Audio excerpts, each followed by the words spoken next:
المصطفى رسول الله صلى الله عليه وسلم. الفاتحة. أعوذ بالله من الشيطان الرجيم. بسم الله الرحمن الرحيم. الحمد لله رب العالمين الرحمن الرحيم مالك يوم الدين إياك نعبد وإياك نستعين اهدنا الصراط المستقيم صراط الذين أنعمت عليهم غير المغضوب عليهم ولا الضالين. Untuk selanjutnya waktu kami persilakan pada guru kita bersama Al-Mukarram Bapak Ustadz Ismi Putra Nuranta. Untuk waktu kami persilakan. Sallallahu alaihi Muhammad.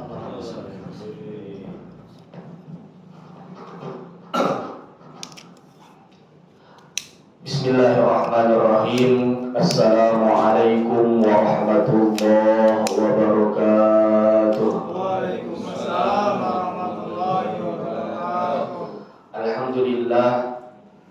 Alhamdulillahilladzi man syaa'a bima syaa'a la yu'jizuhu syai'un fil ardi wala fis sama'.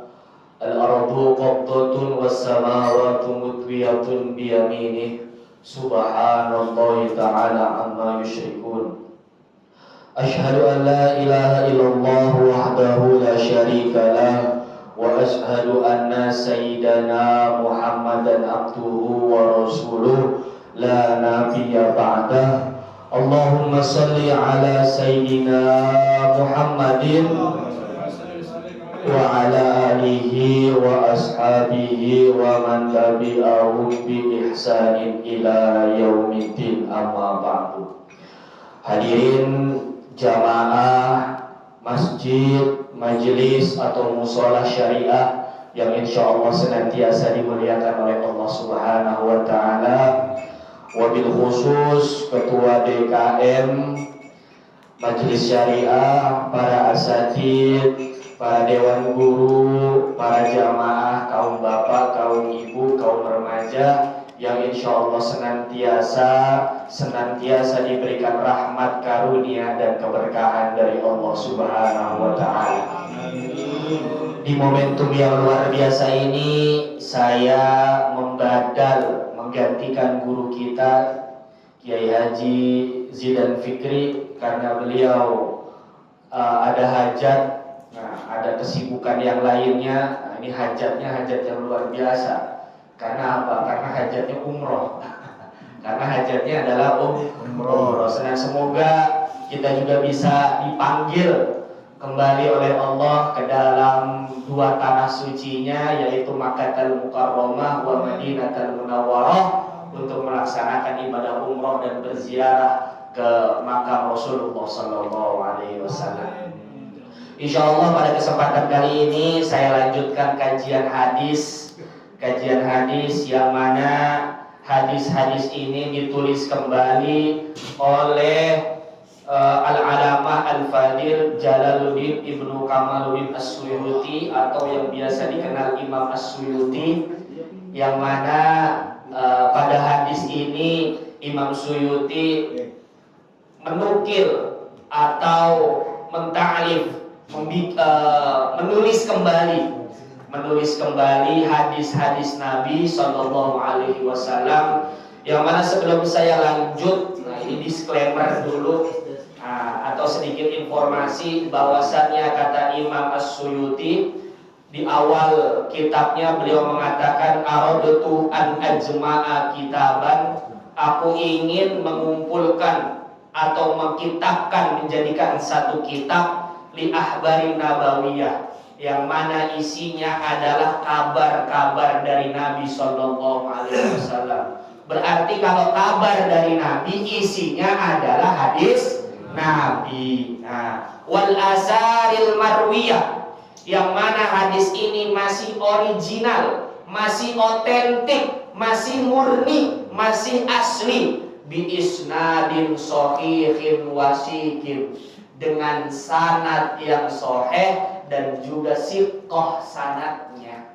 Jadi kalau ditanya hadisnya sahih atau tidak, bi isnadin sahih, sanadnya sahih dan juga siqah atau jelas.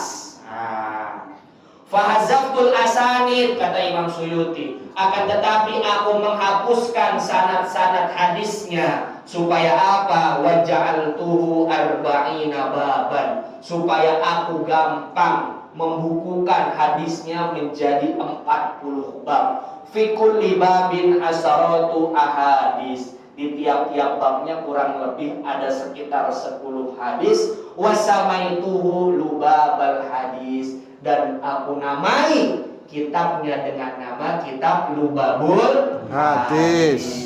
Nah, jadi Pak Bu, ini menarik. Di sini langsung ke dalam inti hadis. Karena kadang kita biasanya baca kitab hadis itu reward. Karena apa? Banyak sanadnya, banyak rawinya. Nah, akan tetapi di sini langsung kepada inti hadisnya. Fahazaftu asanid, aku hapuskan sanad-sanadnya supaya apa? Supaya dimudahkan membaca kitab hadisnya. Baik, kita lanjutkan. Qala musannif rahimahullah taala, nafa'ana bi ulumihi wa bi ulumi masyayikhina fid dharain. Amin. Al-babu tani, bab berikutnya adalah fi fadilatil masajid. Nih Pak, Bu. Bab berikutnya adalah fadilatul masajid, keistimewaan masjid. Keistimewaan masjid. Nah, apa saja keistimewaan masjid menurut hadis Nabi Shallallahu Alaihi Wasallam? Sebelum kita masuk kepada keistimewaan masjid, nah, sekarang ada pertanyaan, apakah majelis syariah ini masjid atau bukan? Masjid atau musola atau majelis? Nah, dua-duanya. Nah, dua-duanya. Ini yang luar biasa, Pak.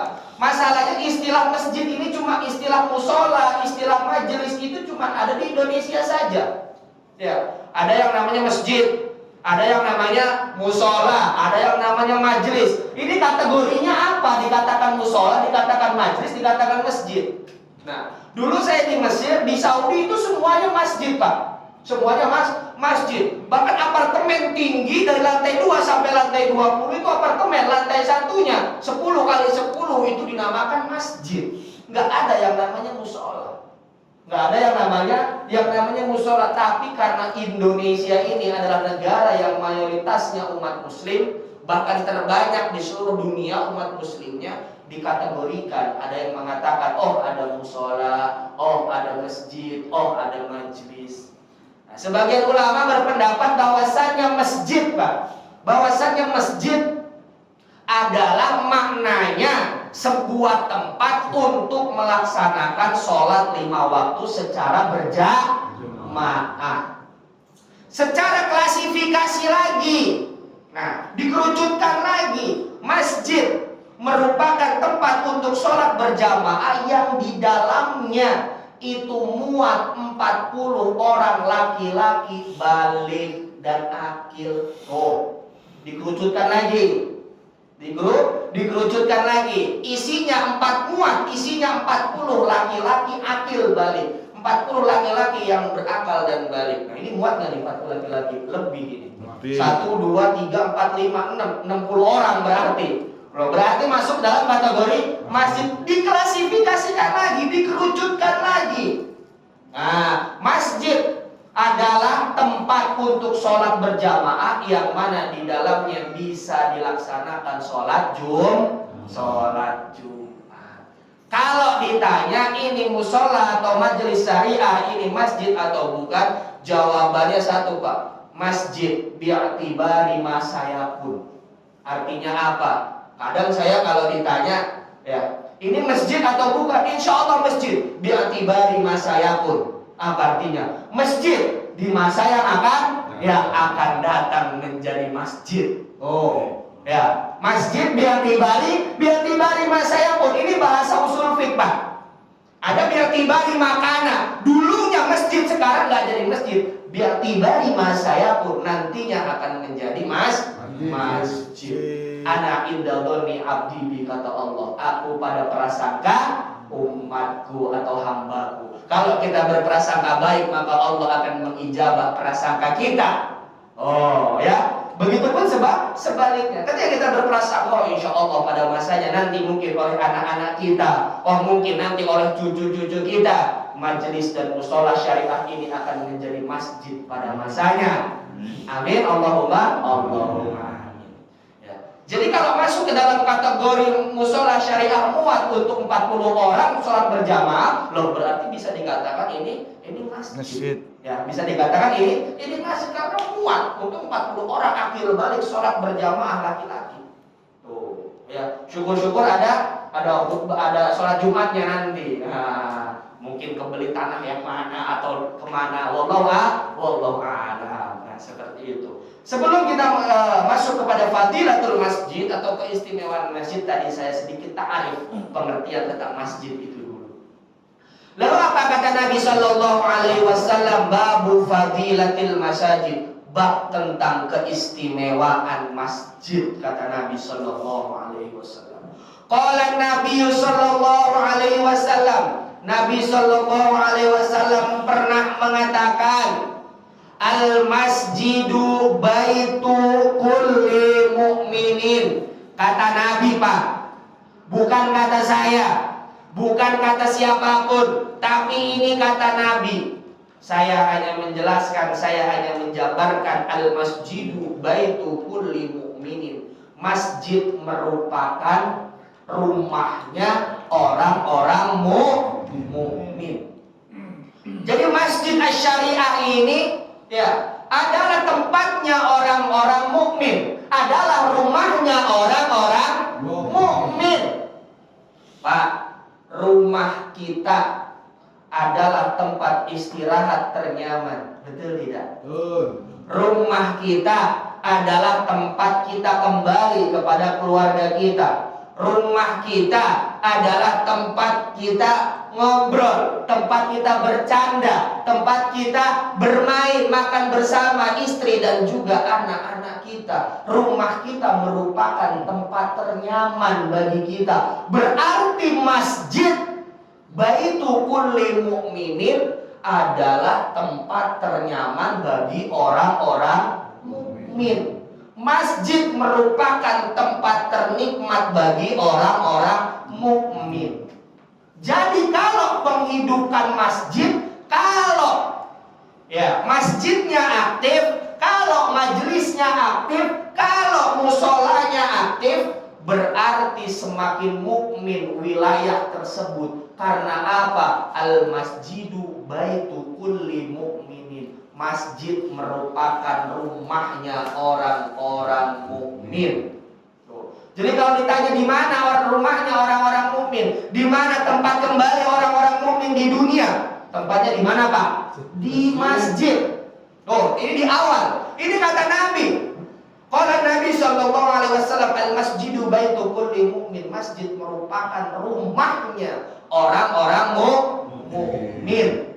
Nah, lalu berikutnya, wa qala sallallahu alaihi wasallam, kemudian Nabi sallallahu alaihi wasallam mengatakan, idza ra'aitumu rajula, kalau kita lihat seorang laki-laki, kalau kita lihat ada orang, kalau kita lihat ada manusia mulazimal masjid, orang-orang tersebut bermulazamah dengan masjid.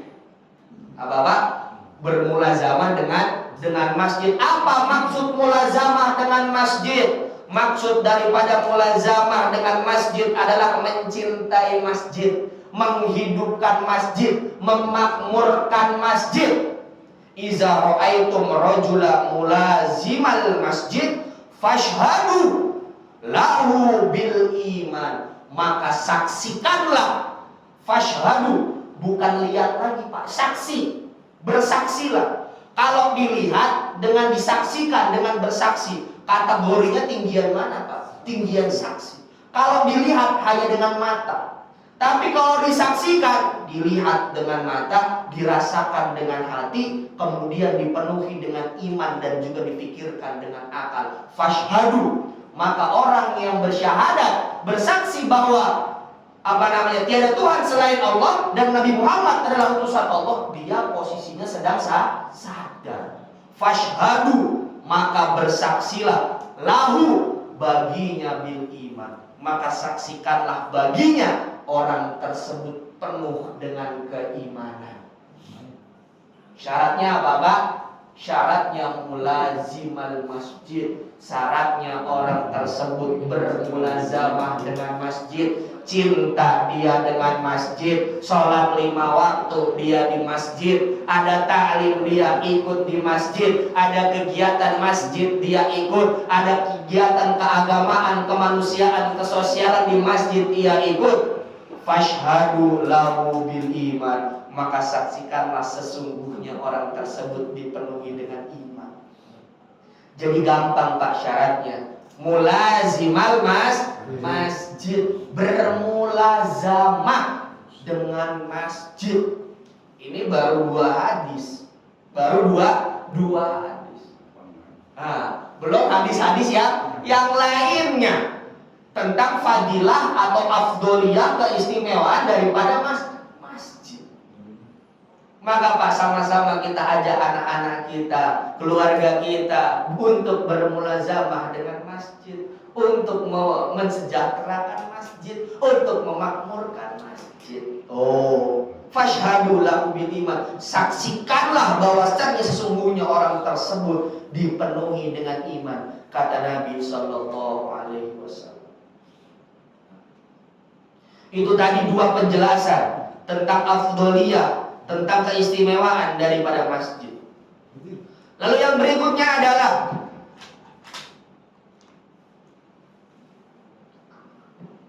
man takallama. Nah, ini mulai nih yang tidak boleh dilakukan di masjid. Yang tidak boleh dilakukan di masjid. Man takallama, barang siapa yang mengucapkan atau ngobrolin, yang berbicara bikalamid dunia, dengan ucapan atau perkara-perkara dunia. Nih, man takallama bikalamid dunia, barang siapa yang berbicara atau mengucapkan, atau bahasa kita yang ngobrolin bikalamid dunia, dengan kalam-kalam dunia, dengan urusan-urusan yang sifatnya dunia, fil masjid, di dalam masjid, ahbatallahu amalahu arba'ina sanatan, maka Allah akan menghalangi, maka Allah akan memberikan rintangan amalahu, bagi pekerjaannya, bagi urusan-urusannya, arba'ina sanatan, selama 40 tahun. Timbul pertanyaan, apa yang dimaksud dengan perkara dunia? Betul tidak Pak? Kemarin ada yang bertanya, Ustaz, apa yang dimaksud dengan perkara dunia? Jual beli itu perkara dunia bukan? Sewa menyewa itu perkara dunia bukan? Pinjam meminjam itu perkara dunia. Nah, di hadis berikutnya dijelaskan. Ya, di hadis berikutnya, apa yang dimaksud dengan bikalami dunia? Ya. Jadi hadis ini menjelaskan barang siapa yang berbicara, yang mengutarakan, yang ngobrolin di dalam masjid tentang kalamud dunia, tentang kalam-kalam yang sifatnya dengan dunia, ahbatallahu amalahu arba'ina sanatan, maka Allah akan menghalangi jalan baginya 40 tahun. Dihalangi Pak, bukan ditutup jalannya. Dihalangi. Bapak dari sini ke stasiun, tiba-tiba itu di depan banjir, di depan tiba-tiba jalannya rusak. Ada halangan nggak Pak? Ada halangan. Tapi kita bisa sampai ke stasiun Pak? Bisa. Walaupun ada halangan, walaupun ada rintangan. Tapi rasanya nikmat mana Pak dari sini ke stasiun Tambun? Ada halangan dibandingkan tidak ada halangan. Nikmat tidak ada halangan. Allah akan memberikan halangan baginya selama 40 tahun. Apa yang dimaksud dengan kalamud dunia di sini? Wa qala sallallahu alaihi wasallam, innal malaikata, bahwa sesungguhnya malaikat yatakarrahuna minal mutakallimina fil masjid, bahwasannya malaikat membenci minal mutakallimina, dari orang-orang yang berbicara fil masjid, di dalam masjid, bikalamil lahwi wal jur. Nah, Nah, yang dimaksud kalamud dunia adalah bikalamil lahwi wal jur, omong kosong, atau aljur, omongan yang tidak baik. Oh, Pak, bikalamil lahwi wal jur. Bahwasannya kalamud dunia adalah kalamul lahwi wal jur. Kalam atau omong kosong maupun omongan yang tidak baik. Tuh. Biasanya Pak, masjid dipakai untuk tempat musyawarah, betul tidak Pak? Betul. Berarti itu omongan baik bukan? Omongan baik. Ditanya, loh, jual beli itu perkara dunia atau bukan? Ya, jual beli perkara dunia atau bukan? Sekarang saya tanya, hukum jual beli itu apa Pak? Mubah. Betul tidak? Boleh atau tidak? Boleh. Bahkan jual beli itu masuk ke dalam kategori fikih. Ya, masuk dalam kategori muamalah. Jual beli boleh atau tidak? Boleh. Pinjam meminjam boleh atau tidak? Boleh. Sewa menyewa boleh atau tidak? Boleh. Ya Pak ya. Bahkan pinjam meminjam, sewa menyewa, jual beli masuk ke dalam kategori ilmu fikih bab muamalah.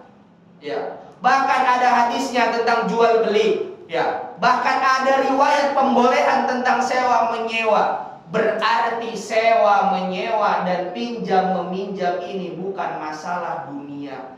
Yang menjadi masalah duniawi adalah kalau jual belinya di dalamnya ada hal-hal yang merugikan orang lain. Kalau sewa menyewa di dalamnya ada yang merugikan orang lain. Kalau pinjam meminjam di dalamnya ada hal yang merugikan orang lain. Sewa menyewanya tidak haram Pak. Jual belinya tidak haram. Lah kok jelas jual beli itu mubah. Sewa menyewa itu mubah. Betul tidak? Tapi sewa menyewa yang ada kezoliman bagi orang lain, jual beli yang ada sifat-sifat merugikan orang lain, pinjam meminjam yang ada sifat-sifat merugikan orang lain, merugikan orang lain itu yang masuk ke dalam kategori kalamul lahwi wal jur, omongan yang sifatnya sia-sia dan tidak penting. Tuh. Berarti masjid boleh dilakukan untuk bermusyawarah. Ya boleh, asal jangan pada waktu sholat. Kalau waktu sholat malah waktu wirid malah jual beli, ini masalahnya. Ya, lagi zikir, lagi maulidan, lagi ngaji, ada jual beli di sini. Nah, bukan tidak boleh jual beli di masjidnya. Lah ini lagi sholat berjamaah, lah ini lagi wirid, lah ini lagi kajian, malah jual beli, waktunya yang tidak pas. Betul tidak Pak? Waktunya yang tidak pas. Jam 6 pagi sampai setengah 12 siang itu biasanya masjid kosong. Emperan masjid kosong. Ya. Kalau dia masuk ke dalam masjid, ngotor-ngotorin masjid, takutnya ya di luar masjid biar nggak takut kotor. Pengen jual beli. Malah biasanya sekarang itu ada Pak, bahasa sekarang itu apa? COD ya, cash on delivery. Kita ketemuan di mana? Di mana? Tuh di masjid aja. Biar apa Pak? Biar sama-sama aman. Betul tidak? Ya betul tidak? Nah kalau misalnya kita bayar cash on delivery, COD ya, di mana? Di tempat yang tidak jelas keamanannya, di tempat yang tidak jelas itu takutnya ada hal-hal yang lainnya. Tapi kalau di masjid, insya Allah itu aman. Tuh, ya Pak ya. Jadi yang dimaksud dengan perkara dunia adalah kalamul lahwi wal jur, omongan yang tidak penting dan juga omongan yang tidak manfaat. Jadi jual beli di masjid boleh silakan. Musyawarah di masjid boleh silakan. Asalkan bukan waktu wirid, asalkan bukan lagi ngaji, asalkan bukan lagi sholat berjamaah. Atau fadl silakan. Asal dasar jual beli itu boleh. Kecuali ada dalil yang mengharamkan tidak boleh jual beli. Ada dalil yang mengharamkan jual beli Pak?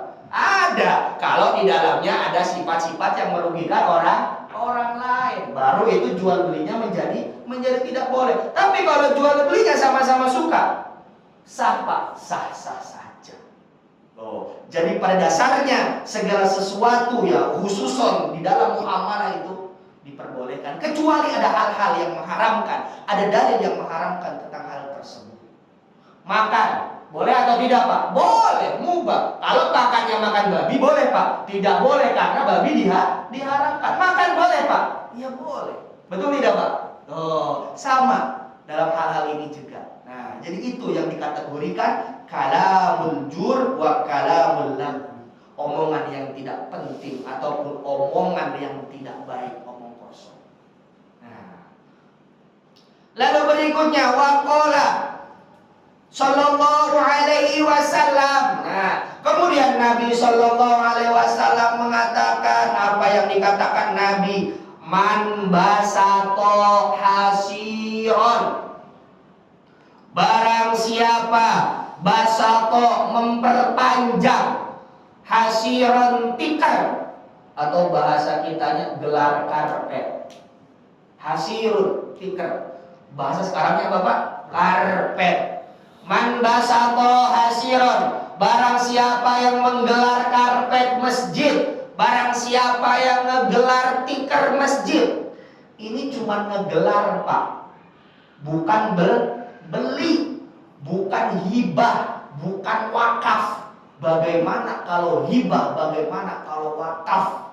Ini cuma ngegelar tikar, ngegelar karpet masjid. Apa kata Nabi? Man basato hasiron, barang siapa yang menggelar tikar atau karpet fil masjid, di dalam masjid, walam tazidil malaikatu tastaghfiru lahu. Malaikat tidak akan turun Pak, kecuali turunnya malaikat hanya untuk mengampuni dosa-dosanya saja. Malaikat itu nggak turun Pak, kecuali turunnya malaikat cuma buat dia. Ngapain? Untuk ngampunin dosa-dosanya. Man basato hasiron, yang menggelar tikar, yang menggelar karpet. Nih karpet masjid Pak nih, karpet merah masjid.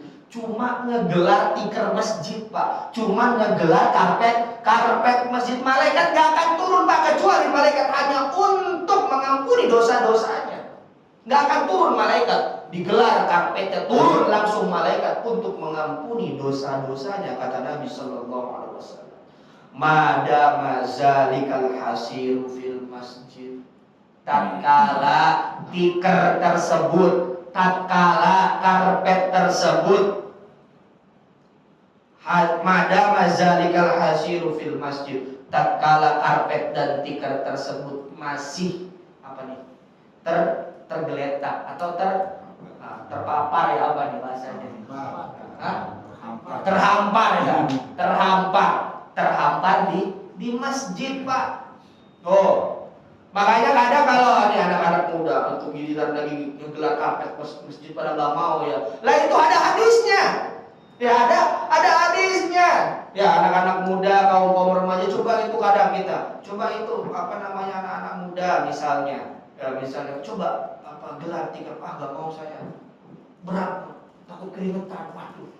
Padahal itu cuma ngegelar tikar masjid Pak, ngegelar karpet masjid. Itu malaikat tidak akan turun kecuali hanya untuk mengampuni dosa-dosanya. Apalagi beli karpet masjid Pak. Ya, apalagi beli karpet masjid. Jadi misal ada masjid karpetnya dipakai selama 5 tahun, ada masjid karpetnya dipakai selama 10 tahun, bahkan ada masjid itu karpetnya dipakai selama 20 tahun. Itu berapa ribu, bahkan berapa ratus ribu manusia yang sujud di atas karpet tersebut. Mereka menghambakan dirinya kepada Allah, mereka bersujud kepada Allah. Karpetnya kita yang beli Pak, karpetnya kita yang wakafin Pak, karpetnya kita yang hadiahin Pak. Ini bukan kata saya, tapi kata Nabi. Tuh, kata Nabi, ini hadis. Oh, ya. Itu di belakang belum ada karpet ya, Bang? Ada. Oh, maksudnya kalau belum ada karpet, beli karpet. Nah. Gimana? Pintunya nyangkut. Pintunya, oh iya, susah bukanya ya. Nyangkut bukanya. Tuh. Itu Pak, menggelar karpet, ini menggelar karpet masjid doang. Malaikat gak akan turun kecuali hanya untuk mengampuni dosa-dosanya. Ini bab masih dalam bab mulazimal masjid Pak. Makanya cintai masjid, aktifkan masjid, sejahterakan masjid, makmurkan masjid. Karena masjid adalah baitul mukmin. Masjid adalah rumahnya orang-orang yang beriman, orang-orang. Lalu berikutnya, apa kata Nabi Sallallahu Alaihi Wasallam?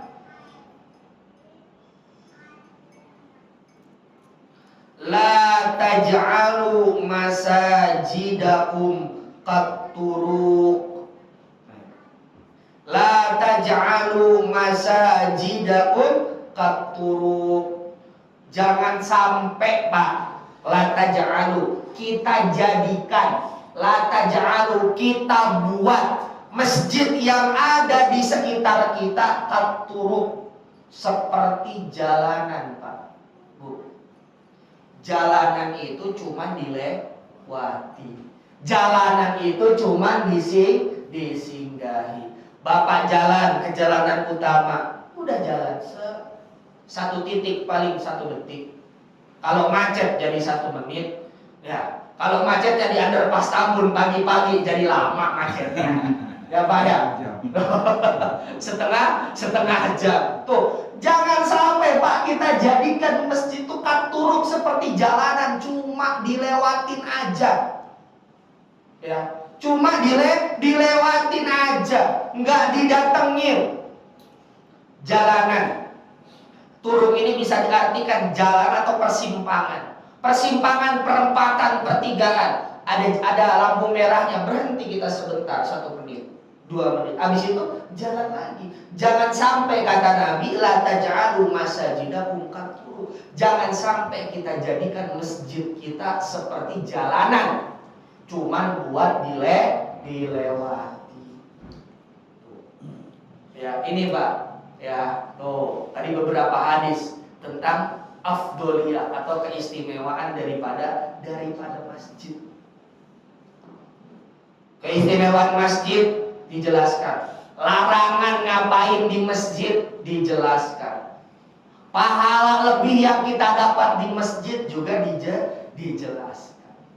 Nah, kita jadikan hadis ini sama-sama untuk mencambuk dan menyemangati diri kita semua, Pak. Khususnya saya pribadi dan umumnya kita semua.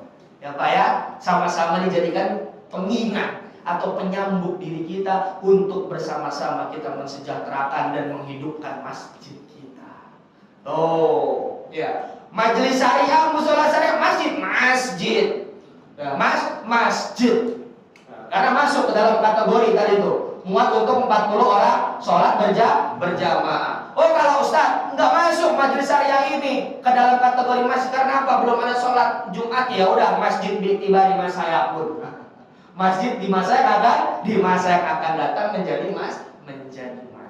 Nah, seperti itu Pak. Lalu berikutnya adalah babu fadilati sholatil jamaah. Nah, bab tentang keistimewaan daripada sholat berjamaah. Nih Pak, mungkin kita sering dengar ya, sholat jamaah ganjarannya pahalanya 27 derajat. Nih, ya, nih kita baca lagi. Pahala apa saja, ganjaran apa saja ya yang kita dapat kalau kita sholat berjamaah di masjid. Kalau melihat orang itu gampang Pak. Yang pertama lihat sholatnya. Lihat sholatnya. Karena sholat adalah as-sholatu lughatan ad-du'a. Sholat secara bahasa adalah doa. Berarti kita lihat cara orang tersebut berdoa atau meminta kepada Allah atau Tuhannya. Tuh, itu yang pertama Pak. Melihat manusia adalah bagaimana sholatnya. Apalagi sholatnya di masjid, apalagi sholatnya berjamaah. Tuh, itu aja. Babu sholatil jamaah atau fadilatus sholatil jamaah, keistimewaan daripada sholat berjamaah. An Abi Hurairah radhiyallahu anhu, ada sahabat Nabi Abu Hurairah. Mungkin kita sering dengar sahabat Nabi Abu Hurairah. Anhu qala, sahabat Nabi Abu Hurairah bertanya kepada Nabi, wahai Nabi Sallallahu Alaihi Wasallam. Apa yang ditanya Abu Hurairah kepada Nabi? Ausoni habibi Rasulullah, wahai kekasihku, wahai kekasih Allah. Siapa kekasih Allah, Pak? Rasulullah Nabi Muhammad Sallallahu Alaihi Wasallam. Wahai kekasihku, wahai kekasih Allah, ausoni, kata Abu Hurairah, aku minta nasihat. Ausoni, nasihati aku wahai Rasulullah. Ya, aku minta nasihat wahai kekasih Allah, wahai kekasihku. Tuh, kalau kita nanya, Pak, Rasulullah itu pernah nasihatin apa ke sahabatnya? Rasulullah itu pernah ngasih nasihat apa kepada para pengikutnya? Nih, salah satu nasihat Rasulullah kepada Abu Hurairah. Ausani ya Rasulullah, nasihati aku wahai Rasulullah, kata Abu Hurairah. Kemudian faqolali, kemudian Rasulullah Shallallahu Alaihi Wasallam mengatakan kepadaku, memberikan aku nasihat. Ya Aba Hurairah, wahai Abu Hurairah, wahai sahabatku Abu Hurairah, sholli sholatal ma'al jamaah, sholatlah kamu dengan berjamaah.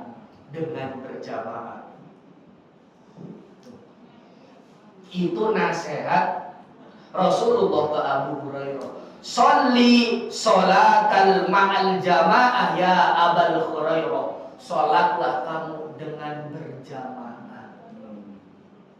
Walau kunta jalisan, walaupun kamu posisinya dalam keadaan duduk.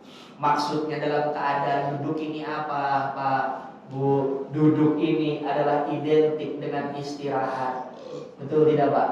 Duduk ini identik posisi sedang lelah. Duduk ini identik posisi kita sedang santai. Tuh, sholli sholatal ma'al jamaah walau kunta jalisan, sholatlah kamu dengan jamaah walau kunta jalisan, walaupun posisi kamu masih dalam keadaan istirahat, sedang duduk. Ini sedang istirahat aja suruh sholat jamaah dulu, Pak. Sholat jamaah ya, Pak, sholat berjamaah. Ya, sholat berjamaah. Berjamaahnya ini poinnya. Tuh. Apalagi kita posisinya lagi seger, Pak.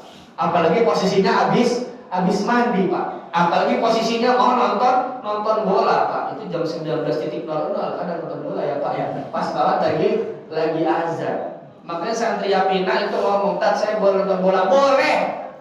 Tat, boleh jam 7. Ya udah, sholat dulu. Azan. Ya, azan, habis azan apa? Sholat sunnah, habis itu langsung qomat, langsung sholat. Udah enggak apa-apa, telat 10 menit, 15 menit enggak apa-apa. Habis itu langsung nonton bola. Ya, Pak ya. Ini nonton bola jam 7. Pas banget berbarengan sama. Waduh, ini luar biasa ini euforianya ini. Ya. Ya, tak duluan mana sholat jamaah apa duluan mana nonton bola? Lu duluan nonton bola misalnya, dalilnya apa? Karena apa? Karena mencintai, bagian daripada mencintai negara. Masya Allah, hubul waton. Karena hubul waton minal iman. Ya, karena hubul waton minal iman ya. Hubul waton minal iman ini hadis atau bukan ini ya? Ya, bukan ya, Pak ya, bukan. Ya, jadi tetap, Pak, ya, walaupun itu bola mulanya 19.00 ya, sholat jamaah dulu. Ya, sholat jamaah dulu. Tuh, sholat jamaah 5 menit, 10 menit, habis itu langsung nonton bola, wirid sebentar, langsung nobar di luar masjid. Oh, ya, Pak ya, langsung nobar di luar masjid. Kan lebih nikmat itu ya, Pak ya. Sholat udah, ya. Jadi kalau habis nonton bola, ya langsung tidur itu nikmat tidurnya. Apalagi menang, puas tidurnya. Ya, Pak ya. Kalaupun kalah, kalaupun kesel juga udah sholat. Ya, Pak ya, udah sholat tuh. nggak bisa nawar apa ya, ini nggak dimundurin setengah jam dulu gitu ya. Jam apa namanya? Jam setengah 8 misalnya. Habis Isya gitu misalnya ya. Ini harus ngomong ke Pak Edik Thohir ini, Pak ini mundurin setengah jam ini. Ya mundurin setengah, pas dia mundurin setengah jam Isyanya mundur. Bisa setengah 8. Nah, jadi seperti itu Pak ya. Tuh. Jadi nasihat Rasulullah kepada Abu Hurairah adalah tadi. Ya, sholli sholat ma'al jamaah, sholatlah kamu dengan berjamaah. Apalagi sholat jamaahnya di masjid, berarti double Pak. Sholat jamaahnya dapat, berangkat ke masjidnya dapat, mulazamah dengan masjidnya dapat, silaturahimnya juga dapat. Ya, tuh silaturahimnya juga dapat. Semuanya itu paket komplit.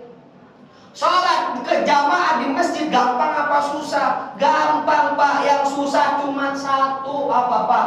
Istiqomahnya, betul tidak Pak? Tuh,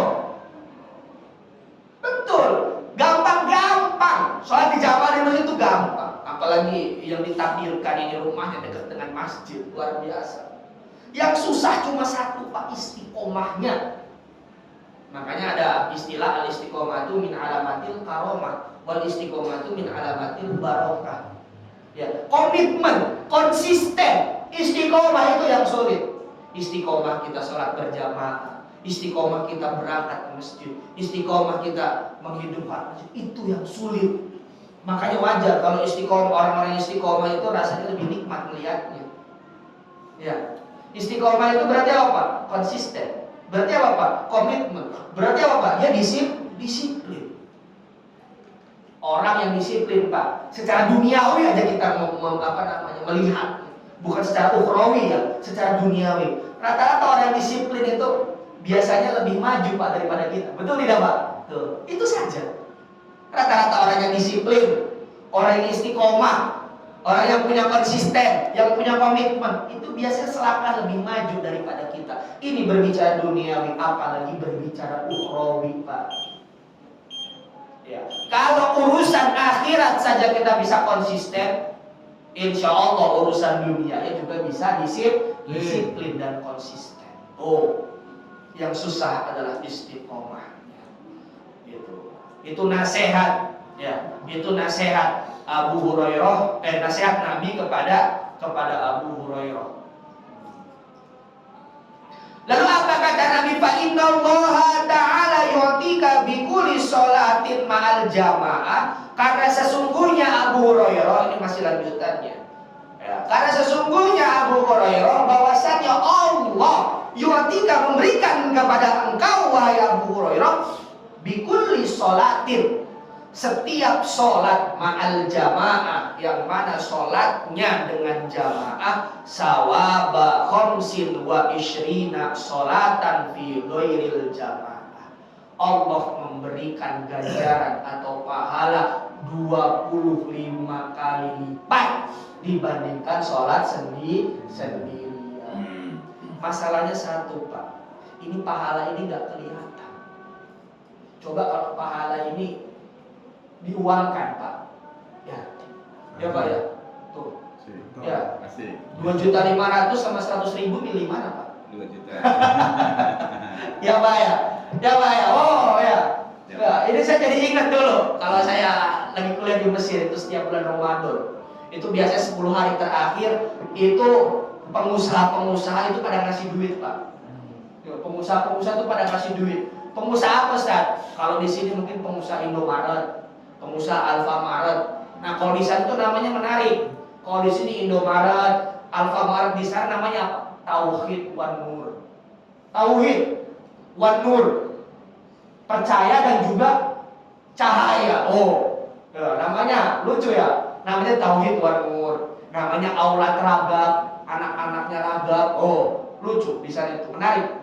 Ya. Itu pengusaha-pengusaha Indomaret, pengusaha-pengusaha Alfamaret itu setiap bulan suci Ramadan itu 10 hari. Ya, itu atau malam ke-17 atau malam ganjil biasanya itu mereka ngasih uang ke siapapun yang datang. Kalau dirupiahkan 300.000, 400.000 kadang. Lumayan ya Pak, apalagi untuk mahasiswa. Waduh, ya, semangat. Makanya saya tanya, malam ini ini di mana aja yang kasih duit? Oh, aula Traga. Kata teman saya 200.000, misalnya dirupiahkan. Oh, di Tauhid Anur 50.000, misalnya. Oh, di Mahlawi atau apa, departemen store yang lainnya. Oh, 100.000. Yang datang dulu yang mana Pak? Yang 250.000, yang 200.000 didatangin itu. Karena apa? Karena nominalnya kelihatan. Masalahnya adalah ini ganjarannya nanti Pak, untuk bekal kita di akhirat. Ya, kalau saja setiap kita sholat berjamaah, secara tidak langsung kita tidak sadar. Kita tidak sadar, padahal hadirnya kita sholat jamaah di masjid dapat 25 derajat, dapat 27 derajat, pahala kita berlebih. Secara tidak langsung kalau pahalanya berlebih, nilai atau kualitas ibadah dan kedekatan kita kepada Allah itu meningkat Pak. Secara tidak langsung. Kira-kira Pak, ini berbicara konteks manusia saja. Kita ngasih rezeki ke orang lain, yang dikasih biasanya orang terdekat dulu bukan Pak? Orang terdekat. Kita cinta kepada manusia, kita sayang kepada manusia, rasanya pasti orang terdekat dulu Pak.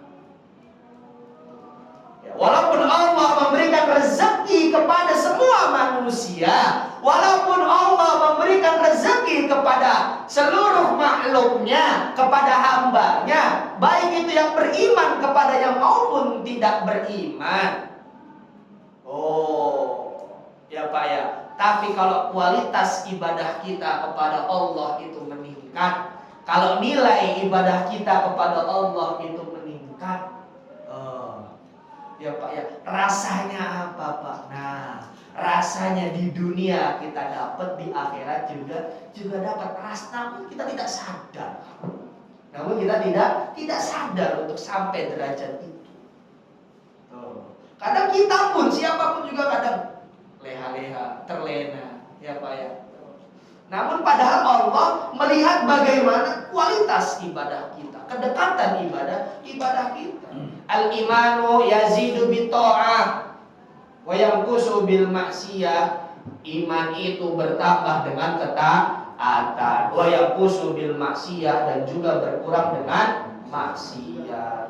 Jadi kalau kita taat kepada Allah, iman kita nambah. Kalau kita tidak taat kepada Allah, berarti iman kita berkurang. Gitu aja konteksnya.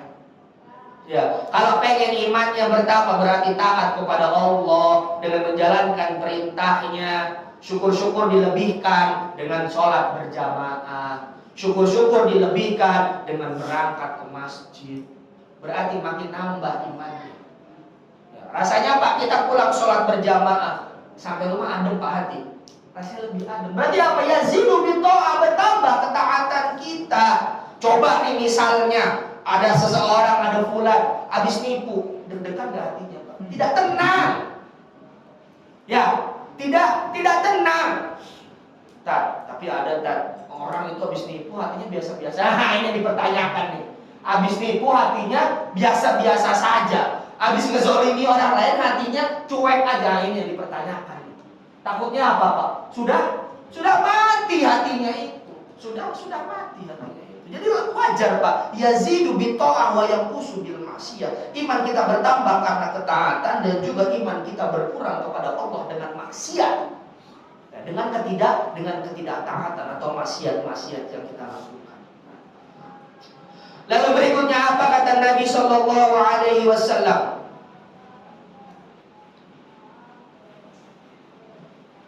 Afdalu sholawati indallah, sebaik-baiknya sholat. Ya, afdalu sholawati indallah, kata Nabi, sebaik-baiknya sholat indallah, menurut Allah.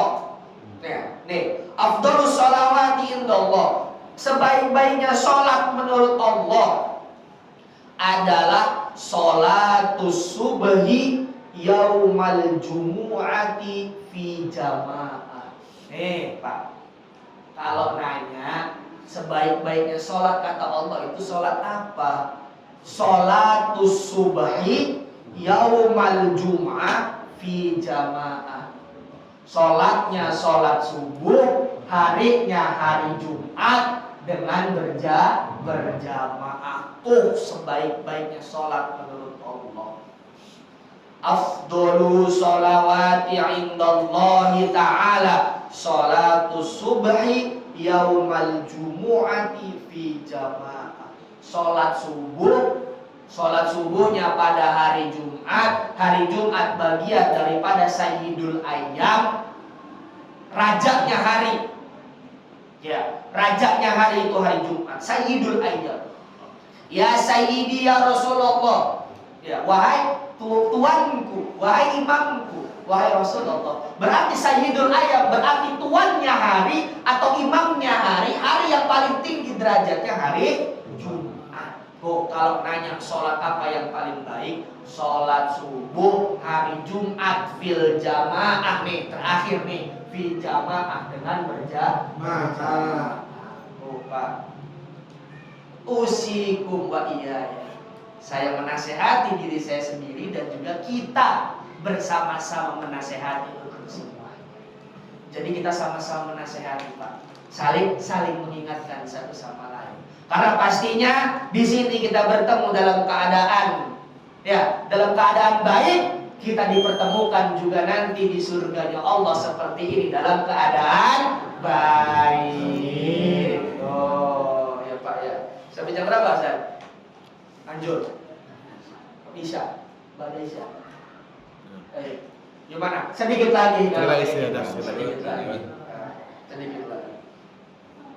Bismillahirrahmanirrahim. Wa qala sallallahu alaihi wasallam. Kemudian Nabi sallallahu alaihi wasallam mengatakan, "Man shalla, barang siapa yang salat subhi, salat subuh fil jamaah dengan berjamaah, summa jalasa, kemudian dia duduk, yazkurullaha ta'ala hatta tatlu'a syamsu." Ya. Barang siapa yang sholat subuh berjamaah, kemudian dia duduk setelah sholat subuh berjamaah tadi, yazkurullah, mengingat asma Allah, berzikir kepada Allah, membaca kalimat-kalimat thayyibahnya Allah, hatta tatlu'a syamsu, ya, sampai matahari terbit atau sampai matahari syuruk terbit. Kana lahu sitrun minan nar, maka sesungguhnya ia tertutup dari api neraka.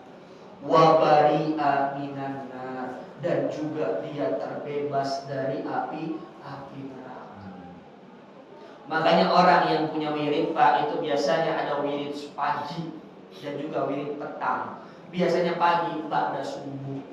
Karena apa? Kata Nabi, barang siapa yang sholat subuh berjamaah, kemudian dia duduk mengingat asma Allah, berzikir kepada Allah, kana lahu sitrun minan nar wa bari'a minan nar, dia tertutup dari api neraka dan terbebas dari api neraka.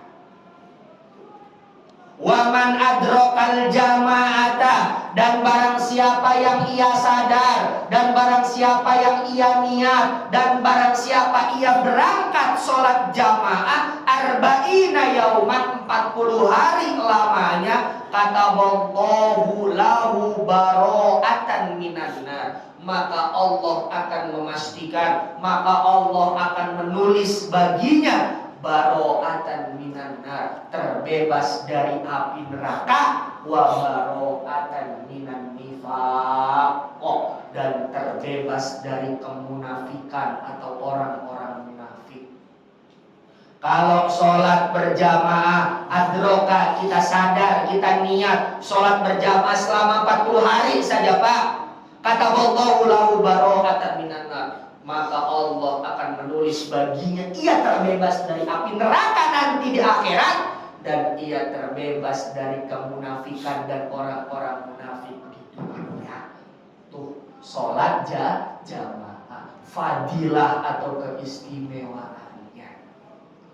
Nah, Semoga sedikit yang saya sampaikan bisa bermanfaat. Semoga sedikit yang saya sampaikan bisa mengingatkan diri saya pribadi dan juga diri kita semuanya.